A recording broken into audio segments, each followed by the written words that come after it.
This was a brand that once thrived on quality, on the simple promise that things could be fixed, and on an industrial soul that families truly believed in.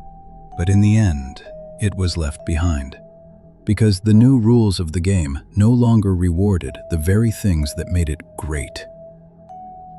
The strangest thing about Zenith isn't that the company eventually faded away. It's that the machines they built refused to fade with them. The machine outlives the maker. In a dusty basement somewhere in Ohio, or a quiet hospital waiting room out in the Midwest, you might still stumble upon one. A heavy wooden cabinet bearing the Chromacolor name from 1969. It stands there like a monument, an ancient stone in a world now flooded with thin, fragile plastic. When you reach out and press that big, solid power button, you hear it, that high-pitched whine we all remember, followed by a burst of rich, vibrant color. It's still running. It stayed faithful for over half a century, long after the hands that built it have gone quiet. In our shared memory, Zenith was never just another electronics brand.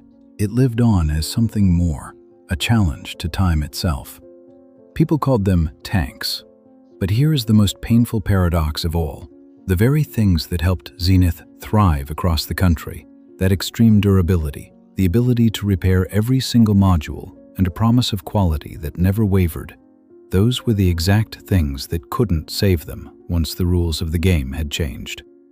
In 1998, the doors at the Melrose Park plant closed for the very last time. A year later, in 1999, the Zenith name officially became just another asset, a line item in the portfolio of a multinational corporation. The company was dead. But millions of those machines were still running, like the lingering ghosts of an older order of values. Why would an empire that built things too well to break end up cast aside by the market? Why did that kind of engineering honesty turn into a financial death sentence? And most of all, when did Zenith truly stop being Zenith? We aren't here to trace the causes of an ordinary bankruptcy. We're here to unravel the death of a faith. The company is dead, but the machines, they're still looking back at us. To understand why Zenith collapsed, we first have to understand why that name once carried enough weight to make Americans willing to pay a premium for it. Zenith didn't begin by selling entertainment. They sold something far more valuable than that: the right to be trusted. By the 1960s, as the world entered television's golden age, Zenith was already sitting on a throne built on a single philosophy: the quality goes in before the name goes on. This was no glossy slogan dreamed up by some advertising agency on Madison Avenue. It was a vow forged in steel and copper. At the time, they were led by Eugene F. McDonald, Jr., a man known as the Commander. He wasn't some desk-bound executive. He was an adventurer, a showman in the service of quality. McDonald believed that if he wasn't willing to put his own name on a product, it had no right to leave the factory. He took Zenith radios all the way to the Arctic to prove they could not be humbled by the ice. And he built his own broadcasting stations so he could control the entire listening and viewing experience his customers brought into their homes. In McDonald's eyes, a Zenith television was supposed to be a machine built on decency. Then came 1964, a real turning point. As the rest of the television industry began moving toward printed circuits to cut costs and speed up production, Zenith said no. They stayed with the hand-wired chassis, assembled by hand, wire by wire. Every connection, every strand, laid in place almost like a piece of craftsmanship. Why keep doing something so costly and so old-fashioned? Because the click of control was supposed to remain in the hands of the repairman and the owner. A hand-wired chassis meant that if one small part failed, you could replace it, you could repair it, you could keep it alive for another 10 years. Their competitors called it stubbornness. Zenith called it respect. That respect brought them their glory. By 1960, Zenith, along with RCA, controlled more than 20% of the American television market. They didn't compete by being cheap. They competed by convincing American families that Zenith was worth the premium they were paying. And the advertising of that era asked a question that was as cold as it was proud. If you were buying a radio for a king, or for yourself, why not buy the best? That trust ran so deep, it created a whole community of true believers around the brand. They weren't buying just another electronic device. They were buying into a legacy. And a lot of our audience still remembers that feeling, the almost dizzying moment when their parents brought home that very first Zenith. It cost what felt like a small fortune, but nobody complained, because they knew that Zenith name on that wooden cabinet, it was a guarantee.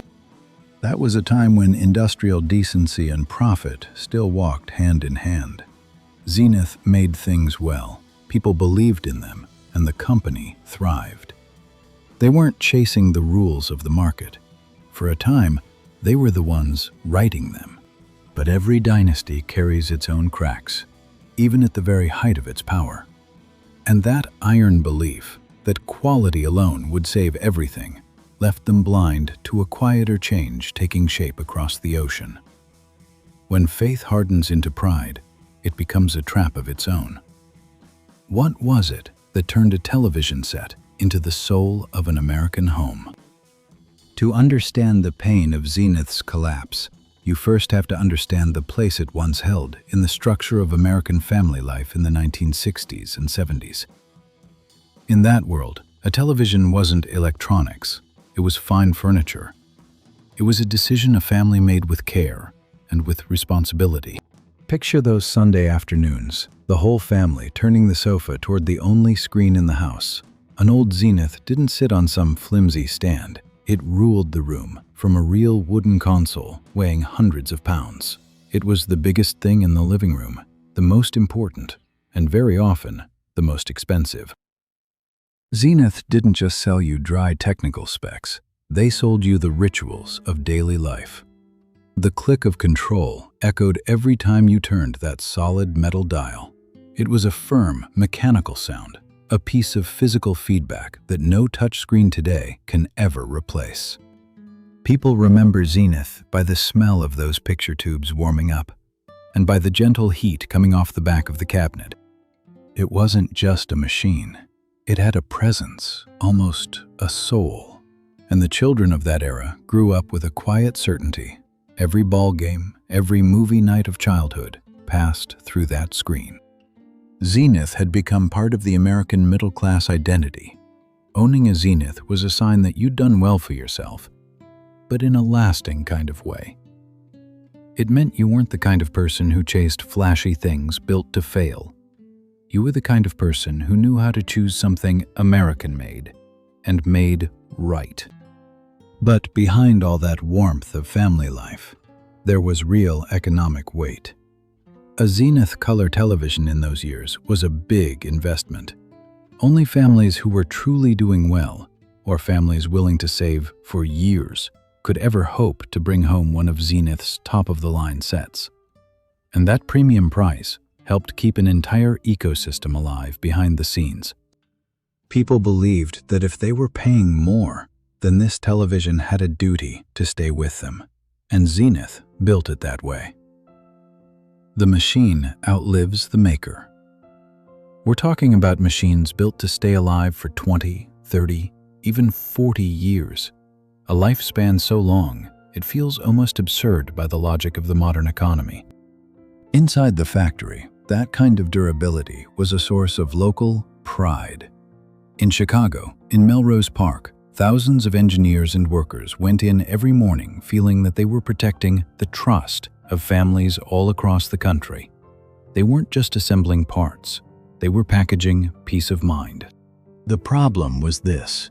In a world where things simply refused to wear out, people had very little reason to go out and buy another one. Zenith had done something almost unheard of.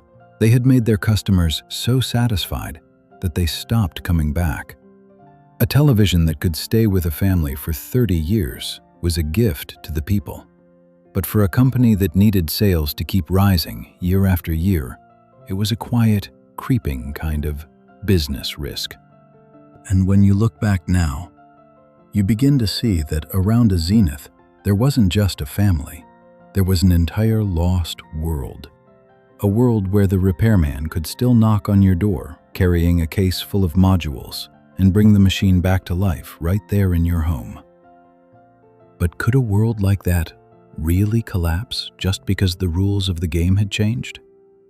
What did that world look like before it disappeared for good? To understand the scale of what was lost, we have to step inside the Zenith ecosystem, a world where electronics were not mysterious black boxes, sealed off and untouchable, but machines that still belonged to the people who used them. Around a Zenith television, there was once an entire army of skilled hands. Think back to those little repair shops in nearly every town, and the TV repairmen who showed up with a case full of tubes and service manuals thick with circuit diagrams. Zenith designed their products for that world. They were proud of the hand-wired chassis, not just because it lasted, but because it was designed for ease of service. That was more than an engineering choice. It was a kind of industrial ethic. We don't want you throwing away the whole machine just because one small part has failed. That is where the click of control truly lived, in the belief that the users still have the right to understand the machine and keep it under human control. In repair shops, Zenith was respected as a craftsman's machine. Repairmen loved Zenith because they could open it up, pull the modules apart, and work through the problem in a way that made sense. It wasn't some piece of cheap junk glued shut the way so many things are today. But that ecosystem didn't end with the repair shops. It began out in the great industrial works of the Midwest: Springfield, Missouri, Melrose Park, Chicago. Those names were the heartbeat of Zenith. Picture the end-of-shift whistle echoing through those working-class neighborhoods. At Melrose Park, the picture tube plant ran 7 days a week, with thousands of workers coming through its doors each day to turn out millions of CRT tubes. And for them, the factory was never just a place to collect a paycheck. It was a work family. Some of them spent their whole lives there, moving from day shift to night shift, staying for decades with a fierce kind of pride. The wages Zenith workers earned in those years were enough to support a family, buy a home, and send their children to college. They were the backbone of the American middle class. And around the factory, an entire local service world lived off those paychecks. The grocery store, the diner, the drugstore, all of it sustained, in one way or another, by the wages Zenith brought into those neighborhoods. That world ran on a sturdy kind of faith. If we worked hard, if we made things that were durable and honest, then we would be ready. That was what you might call industrial dignity, the quiet self-respect of making things the right way. By this point, Zenith was no longer just a brand. It had become a social order.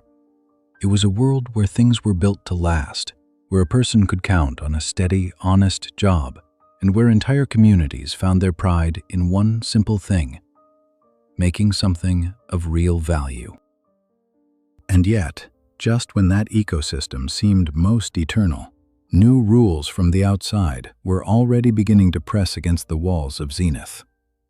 The world no longer wanted to pay for durability. The market was beginning to hunger for cheapness, and for things that could be replaced almost as quickly as they were bought. And Zenith, with all the weight of a hand-wired empire, began to feel itself falling out of step. Where had the rules of the game changed? And who was it that signed the death warrant for this world? When cheapness begins to pass for virtue, what happens to the ones who still insist on making things the right way? By the 1970s, and especially into the 1980s, dark clouds had begun gathering over Zenith, and no hand-wired chassis on Earth could hold them back. The world was changing the rules of the game, and that was the tragedy of it. The very values that had once carried Zenith to the top were now becoming the very weight that pulled them down into the abyss. The first assault came from across the ocean. A wave of low-cost televisions from Japan, and later from South Korea and Taiwan, began pouring into the American market. And this wasn't just a battle over engineering. It was a battle over the structure of the economy itself. An OTA report described the reality in brutal terms. Asian competitors were selling TVs at rock-bottom prices in the United States. They weren't playing by Zenith's old rules. They used printed circuits, cheaper components, lighter plastic cabinets. These were not televisions built to stay with a family for 30 years. They were built to work just long enough, and when they failed, people were simply expected to throw them away and buy another one. But the American audience was changing too, in a world where technology was moving too fast. From the arrival of the VCR to one new connection standard after another, people no longer wanted to buy once and keep it for life. They were willing to give up some durability in exchange for new features and a lower price. Zenith found itself caught in a cruel vice. On one side of that vice, labor costs in the United States were climbing fast. In Springfield, an assembly worker was earning about $11.27 an hour, with benefits. Meanwhile, on assembly lines in Mexico, that figure was just $1. Luterar, every Zenith television built in America was carrying a tremendous cost burden, long before it ever reached the customer. At the other end of that vice, profit margins on color television kept slipping away. One consumer electronics industry report captured it in a cold, brutal line. Late 1980s, Zenith operated TV manufacturing at a loss. Low prices rendered making money on TVs impossible. For a premium company still building televisions in America, making money on TV sets was becoming almost impossible. The world had begun to stop rewarding Zenith for the very things they did best. The market was no longer willing to pay for a company that refused to take production shortcuts. And now, the click of control no longer meant being able to repair the machine. It meant something else entirely: how quickly you could throw it aside and bring a new one home. The paradox was beginning to come into view. The more faithfully Zenith lived by the old standards, the more heavily they bled. And to stay alive, they were forced into a series of painful defensive moves. The man at the helm of Zenith in those crisis years was Jerry K. Perlman, a CEO for the age of restructuring, not the age of exploration. If McDonald belonged to the era of expeditions and mechanical promises, Perlman belonged to the era of asset sales, cost-cutting, and moving production beyond America's shores. Under his watch, Zenith sold off its computer division, shifted assembly to Mexico, and tried to redefine itself as something broader than a television company. But Perlman's biggest gamble was digital HD TV. Contemporary reporting suggests Zenith committed at least tens of millions of dollars to that effort. That was no small investment, for a Zenith already bleeding under the pressure of collapsing TV prices. It was an all-in bet on the future. But Zenith was bleeding from both ends. The old analog TV business was losing its profit to cheap imports, while the HD TV future still wasn't bringing any money home. The debt kept swelling, and the decisions that made sense on a balance sheet, each one of them cut a little deeper into the brand's identity. In 1977, the Washington Post ran a headline that said more than it seemed to: Zenith losses force shift overseas. That restructuring wiped out roughly 600 American jobs, as Zenith moved a critical share of its color TV parts and subassemblies, circuit boards, chassis to Taiwan and Mexico. It was not the first shot, not in any literal sense, but it was the most public sign yet. that the image of the all-American TV had begun to crack. The audience could feel it now, that sense of something falling out of rhythm. Something was tightening. Zenith was no longer the one setting the rules of the game. They were running now, just trying to stay alive. But the deepest tragedy was never in the losses on paper. It was in the moment when trust was betrayed. When does a brand stop being itself in order to survive? This is the emotional center of the entire film. This is where the story of a bankrupt company becomes something larger. A tragic epic about the collapse of an entire system of values. The biggest question of all, and the most painful one, is the question people who loved Zenith have never stopped asking. When did Zenith truly stop being Zenith? The first crack didn't show up on a balance sheet. It showed up on the television sets themselves, among repairmen, and among the collectors who still remember those years. This became known as the quality split. People began to complain about the later System 3 sets, and about the models that came along in the 1990s. Those legendary hand-wired machines began giving way to cheap printed boards, tangles of wiring, failure-prone modules, and plastic shells where wood had once been. The name survives after the soul is gone. The lightning bolt logo was still there, but the quality goes in before the name goes on was gone. People felt betrayed. They weren't angry because Zenith had grown weaker. They were angry because they could see that a moral standard had been lowered, traded away for a cheaper kind of survival. You can still hear the bitterness in old forum threads, with titles like, "Zenith went from the best to the worst TV," and that premium trust, the very thing that had once been their greatest strength, was now becoming a trap. To survive, Zenith had to walk away from the very identity that had made them who they were, and that was the cruelest paradox of all.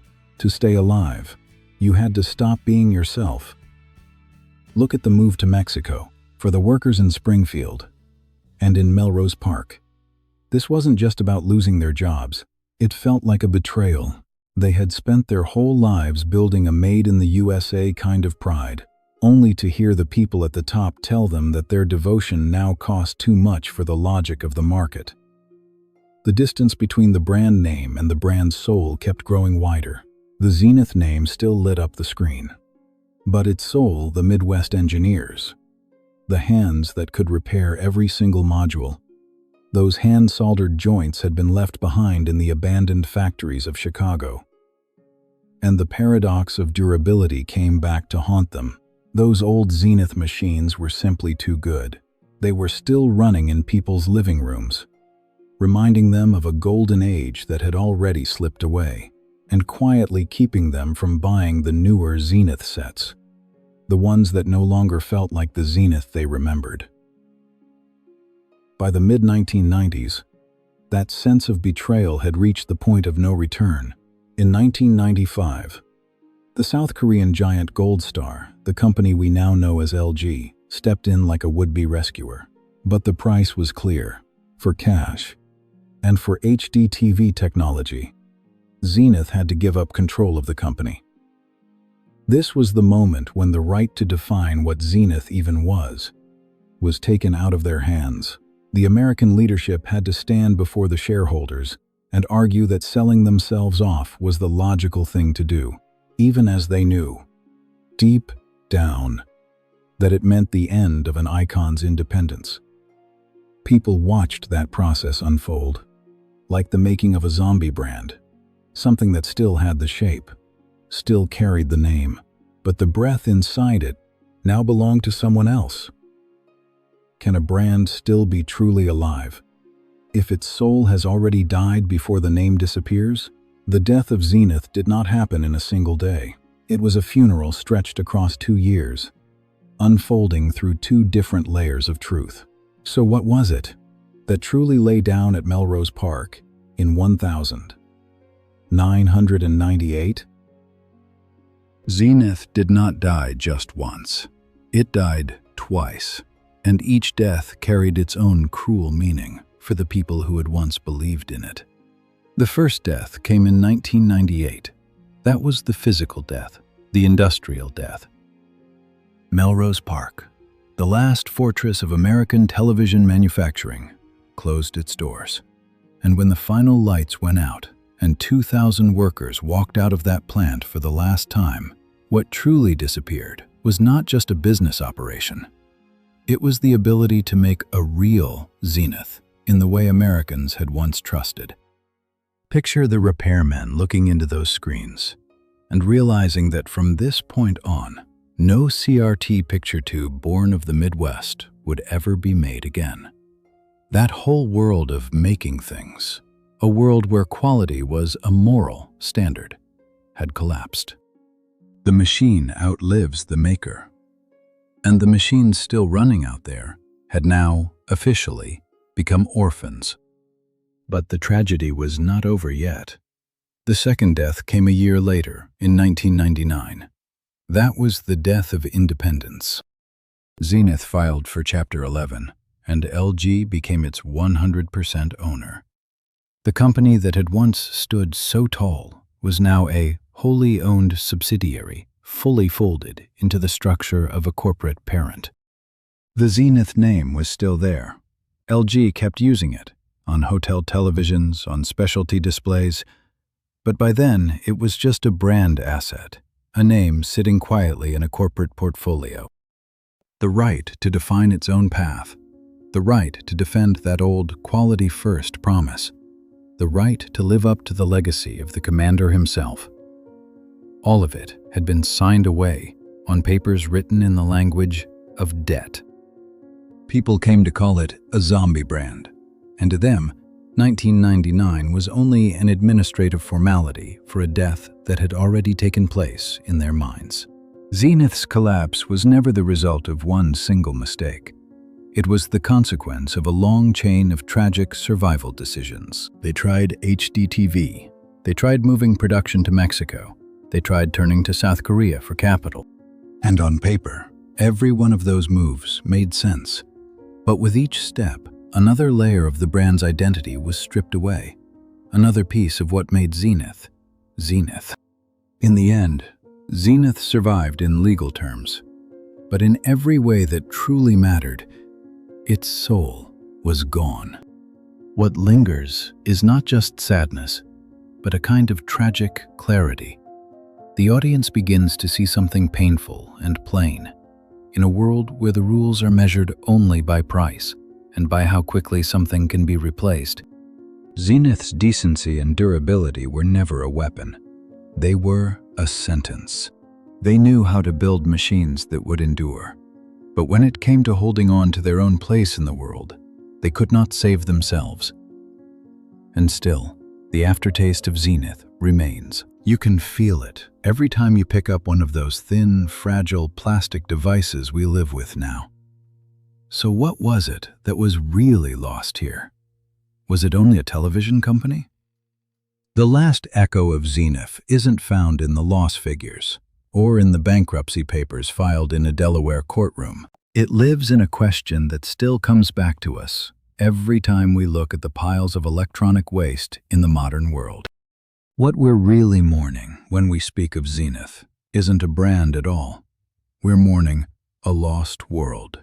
A world where things had a social lifespan, where quality carried real moral weight. An era when technology still belonged to the people who bought it, when you had the right to understand the machine in your home, the right to open it, the right to repair it, and the right to keep it alive with your family for generations. Even today, you can still walk into an electronics store and buy a machine bearing the Zenith name. But its soul was left behind in the last century. Those old Zenith sets still running in churches, in hospitals, or in the living rooms of older folks are physical proof that a certain philosophy once existed, that making things right was a commitment, not a marketing gimmick. The death of Zenith reflects the pain of an entire American manufacturing world. It carries with it the ghosts of Melrose Park, the collapse of the Midwestern middle class, and the loss of that old dignity of labor. And in the end, people don't just remember the televisions. They remember the feeling that we once knew how to make things that were truly good. Is survival as a brand asset really survival at all? Zenith answered that question in the silence of empty factories and in the echo of machines that simply refused to die. The machine outlives the maker. We're living now in a world of throwaway consumption, a world where things are designed to fail the moment the warranty runs out. And against that reality, the tragedy of Zenith stands as a cold, clarifying reminder that the very thing we once respected most, durability, is now the very thing the modern economic system no longer has room for. Zenith is not just the story of a company that went bankrupt. It is the story of how an older order of values was stripped away, layer by layer, until all that remained was a hollow name. If you still have an old Zenith in your home, hold on to it. Not because it's an antique, but because it is a piece of evidence. Evidence of a time when people believed that quality had to go in first before the name went on. The world changed the rules of the game, but Zenith's hand-soldered joints are still holding that memory together, keeping it from fading away. Goodbye, Zenith, a soul too good for a world that learned to love cheapness. Now go back with me, one more time, to the factory gates at Melrose Park on an afternoon in the 1970s. You'd see a stream of people coming and going, faces marked with grease and factory dust, but eyes full of confidence. To them, this was never just a job you worked to get by. This was their life. An old hand could still tell you about the walk from the bus stop to the main gate, and about the shift whistle that sounded like a kind of music of reassurance. Inside those walls, a small community had taken shape. The workers ate lunch together, talked about the football games from the night before, and stood side by side, turning screws on those hand-wired chassis. Their pride was bound up with how long that set would last. They knew that if a television failed too soon, that failure was on them, and they would not accept that. That was what the documents called an internal standard, a kind of ethic that never had to be written down in any manual. When the factory closed, what was lost was not just a row of vast industrial buildings. What was truly lost was the feeling of belonging to something larger than yourself. Local pride was part of what gave that quality its force. Americans trusted Zenith because they knew the people who made it. They knew those solder joints were done by their neighbors, by people who lived by the very same values they did. The death of Zenith left a deep scar across the heart of the Midwest. It stands as proof that cold financial logic can sweep away an entire culture of labor, with nothing more than a few signatures on a few sheets of paper. Even today, when former Zenith workers look at that brand name on sleek flat screens made somewhere far away, they don't feel pride. They see a ghost.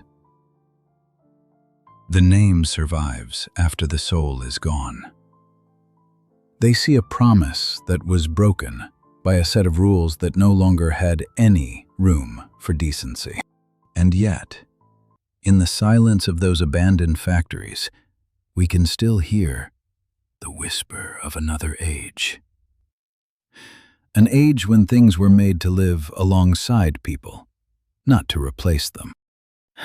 And perhaps that is the truest legacy Zenith left behind for us. The machines that refused to die became the keepers of a lost faith.